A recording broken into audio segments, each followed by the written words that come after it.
Beginning tomorrow, big chain pharmacies like CVS and Walgreens will begin offering COVID-19 vaccines, but it won't be at every store, only the ones that have a supply of vaccine. And the same is true for locally owned pharmacies. They tell News 8 they are ready to go, but as Christian Garzone reports live now, they're waiting for supply. Christian, you're at Dan Wynn's Pharmacy in Webster, and we do understand they have a long list of people who want to get the vaccine. They do, Maureen. In fact, hundreds are waiting. Now, local pharmacy Dan Wynn's and others are saying pharmacies across the country are actually better equipped to get COVID-19 vaccines into the arms of people who need it versus something like the Dome or the Convention Center. Now, while they would love to start vaccinating people today, they say it all comes down to the supply.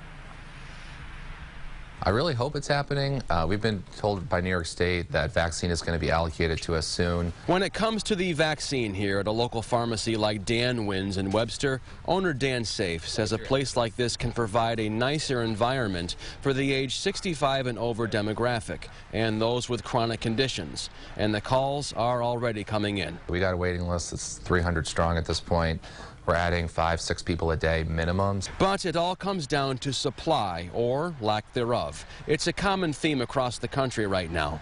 In our region alone, hundreds of thousands of people are still eligible in the old 1A and 1B categories. The eligibility list set to expand this weekend to those with chronic conditions. Currently, to date, I know independent pharmacies and pharmacies in general have only received a very limited supply of vaccine. CVS says their pharmacies are positioned to play a prominent role in vaccinations, but again, it all comes down to having it.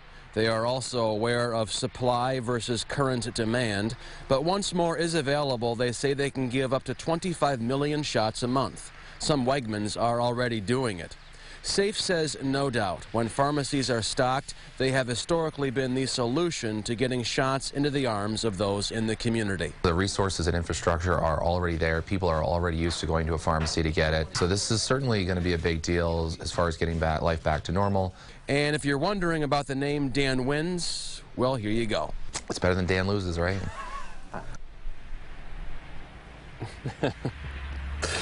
Now, when those vaccines do become available, people are saying to check with your primary care physician first. Don't just show up at a pharmacy. That's the best bet. In Webster, Christian Garzone, News 8. Maureen, back to you. All right, Christian, I appreciate the levity at the end of your story. Thank you. As for CVS and Walgreens, once again, the vaccine will only be available at select stores beginning tomorrow. Both companies say there will be no walk-in appointments. You need to register and search their websites to see which stores have the vaccine and then make an appointment.